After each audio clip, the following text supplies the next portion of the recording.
So I took a bunch of Tomahawks with me. I took 14 total.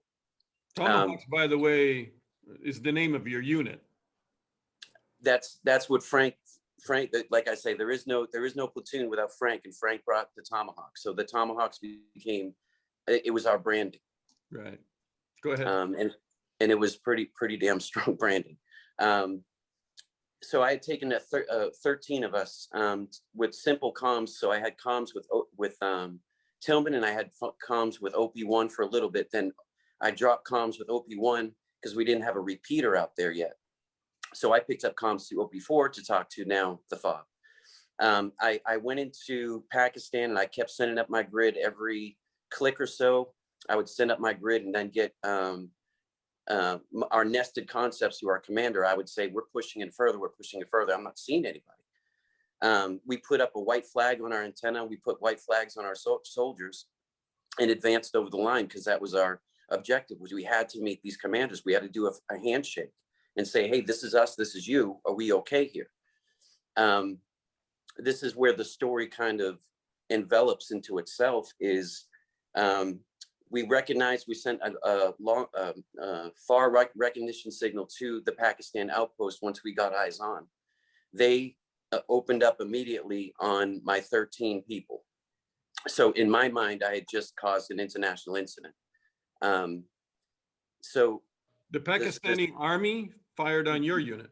Yes. So the 14 of us were pinned down in Pakistan, and I had sketchy comms with OP4.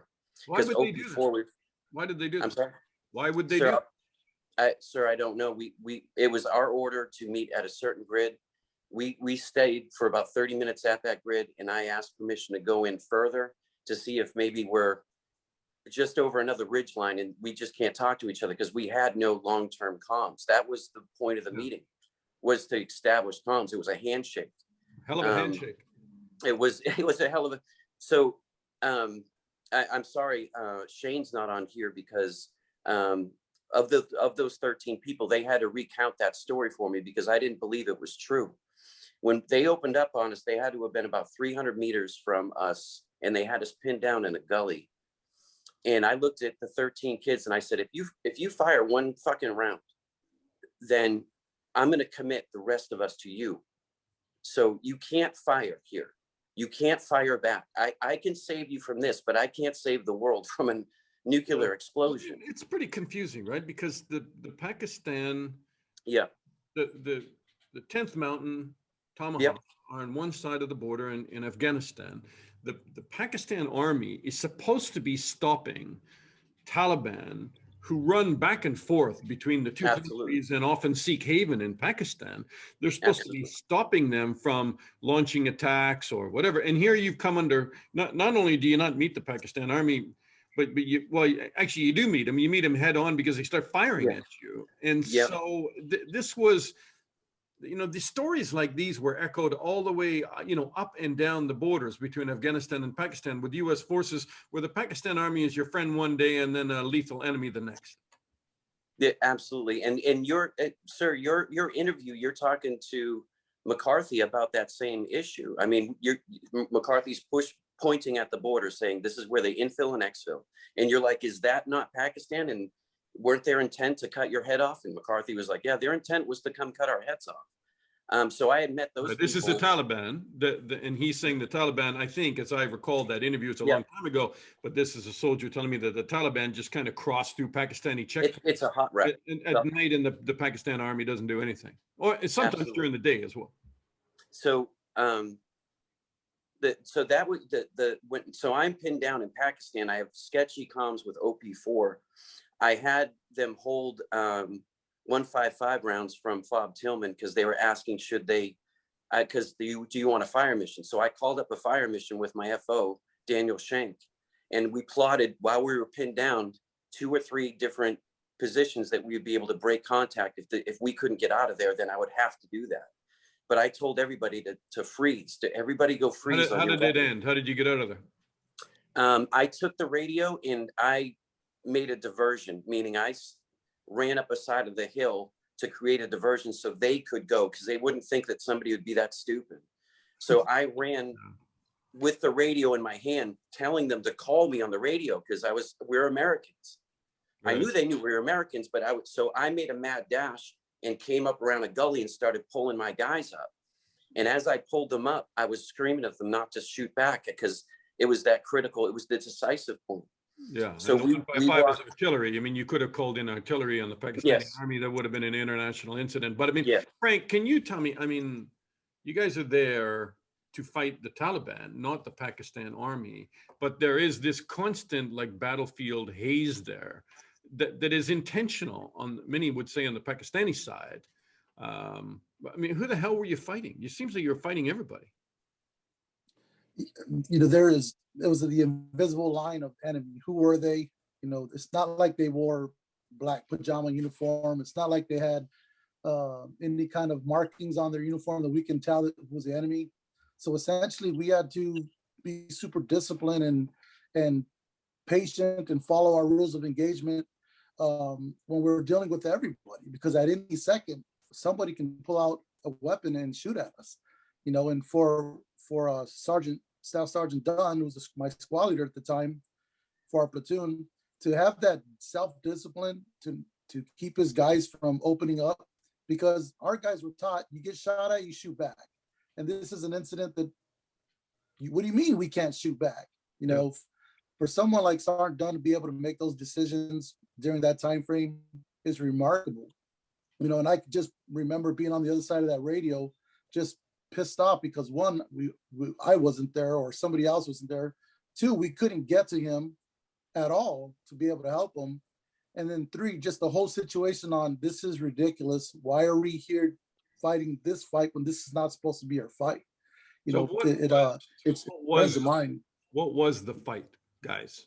I mean, you are there now 5, 6 years after 9/11, and you've gone originally to go and kill the Al-Qaeda and to help stand up an Afghan government. I mean, what did you just land in the middle of? Did it stop making sense at a certain point?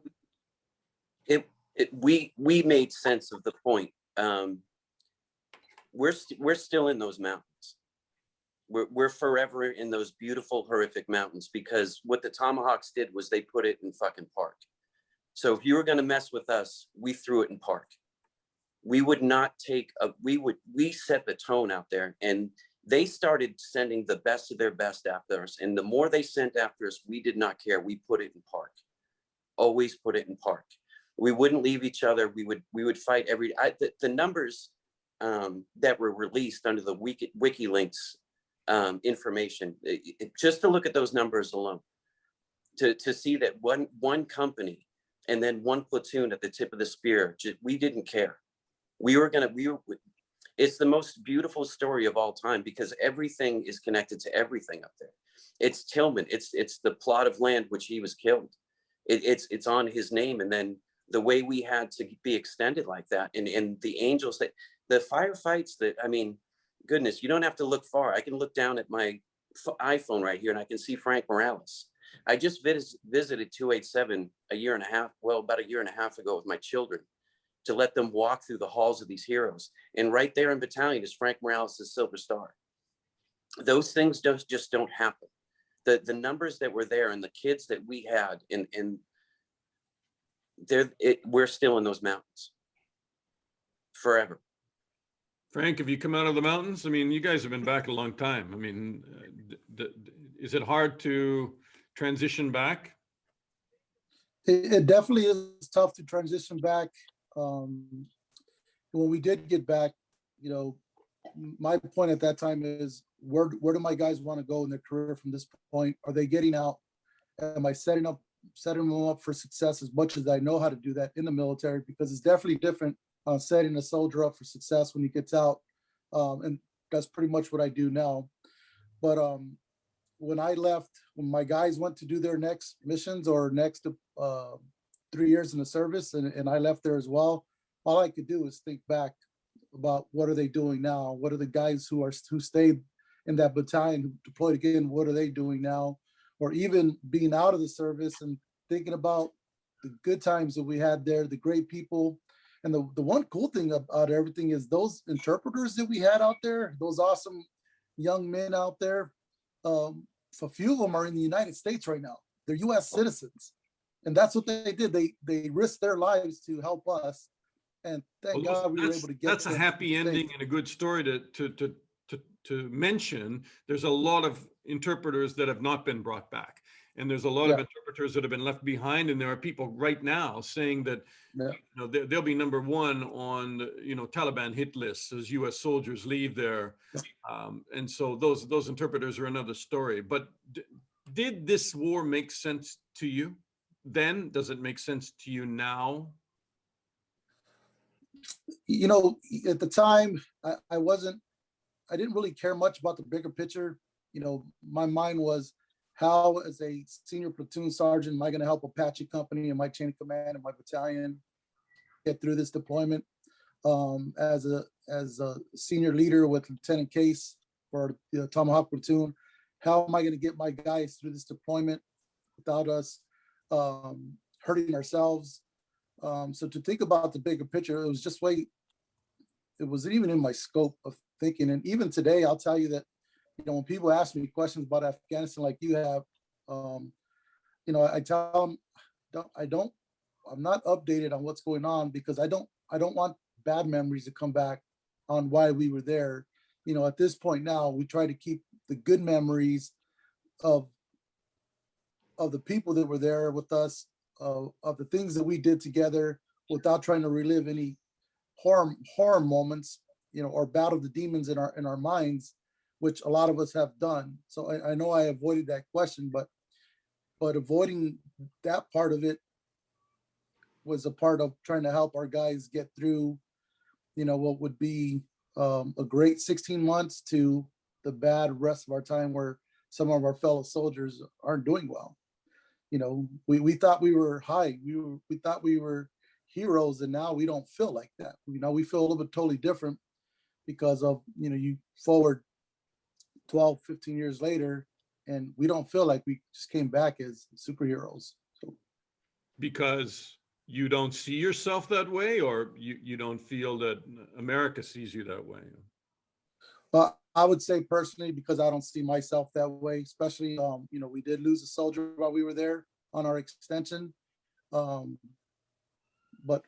what, and then with the other soldiers in our platoons that aren't doing that well, they're not successful, and the success comes in many levels. But we had a young man who ended up being in prison. We had another young man who essentially came back and committed murder, and now he's in prison. And you wonder, like, what didn't I do right for those guys to make those decisions that they did when they came back? What kind of stuff did we see that they couldn't get through? Why am I handling this a little bit different than they are? Why aren't we all handling it the same? Those were the difficulties coming back, especially feeling like I had to carry a burden for the whole platoon to be able to be there for them when needed. But now I'm not the only one. I mean, Sergeant Dunn's carrying a burden. Other soldiers who talk to 4 or 5 carry a burden, because I don't talk to all the guys. We're kind of like in small little groups. But that's what it is now, is different Tomahawks are carrying burdens for each other to help get each other through this time frame.